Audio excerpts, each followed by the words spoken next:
Russia versus China. What if the two giants turned against each other? Imagine waking up to the news. Satellite images show troop movements along one of the longest borders in the world.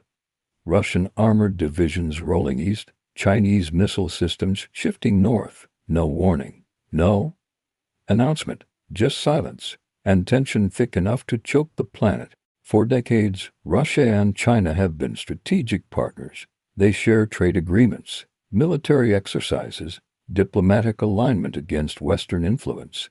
But history tells a different story. Once, they were enemies, and if history teaches us anything, it's that alliances built on strategy can collapse under pressure. This is the story of what might happen. If Russia and China turned against each other, it begins quietly, a dispute over Arctic shipping routes. Melting ice has opened new trade paths. Russia claims dominance over the northern sea route. China calls itself a near-Arctic power. Investments turn into arguments. Arguments turn into military patrols. Military patrols turn into warnings. Then comes Central Asia. China's Belt and Road projects expand deeper into former Soviet influence. Railways, energy pipelines, infrastructure. Russia watches carefully, because Central Asia was once its backyard. Now Beijing's economic power is rewriting loyalties. In Moscow, officials grow uneasy. In Beijing, strategists see opportunity, and mistrust begins to grow. Then comes the spark.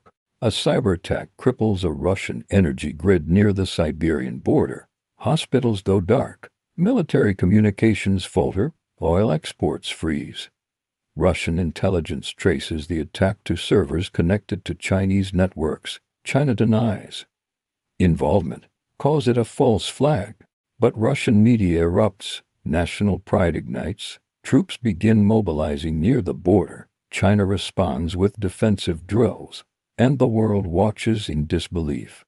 The border between Russia and China stretches over 4,000 kilometers. Forests, mountains, frozen rivers. It is one of the quietest borders on Earth. Until now, Russian tanks assemble in the Far East. China deploys advanced missile defense systems. Satellites track everything. The first confrontation isn't nuclear. It's economic. China reduces energy imports from Russia. Russia cuts raw material exports. Global markets tremble. Oil prices spike. Stock markets crash. Supply chains collapse. The world economy feels the shock instantly, because when giants move, the earth shakes. Then comes the first physical clash, a disputed island along the Amur River. Both sides claim sovereignty. A patrol boat collision. Gunfire erupts, casualties reported. Each side blames the other. State television in both countries calls it aggression. Nationalism spreads like wildfire online. Military forces escalate from defensive to prepared. Missiles repositioned. Air defense systems activated. Submarines deployed. The Pacific grows tense. China holds numerical superiority in troops. Russia holds vast nuclear capability and battlefield experience. Both have hypersonic weapons. Both possess cyber warfare units capable of shutting down entire cities.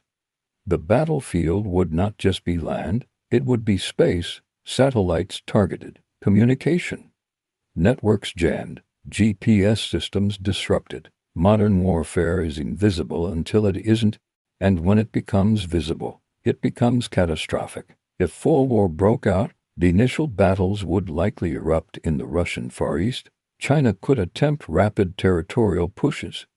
Russia could respond with air superiority and missile strikes. Cities like Vladivostok would become strategic targets. Infrastructure would crumble. Civilians would flee, millions displaced. And then comes the terrifying question: would nuclear weapons be used? Both nations possess thousands of warheads.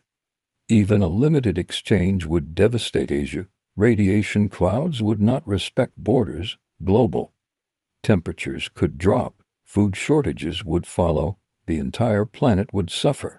But war is not only bombs and bullets. It is also politics. If Russia and China fought, Who would the rest of the world support? The United States would watch carefully. Europe would brace for economic shockwaves. India might strengthen its position strategically.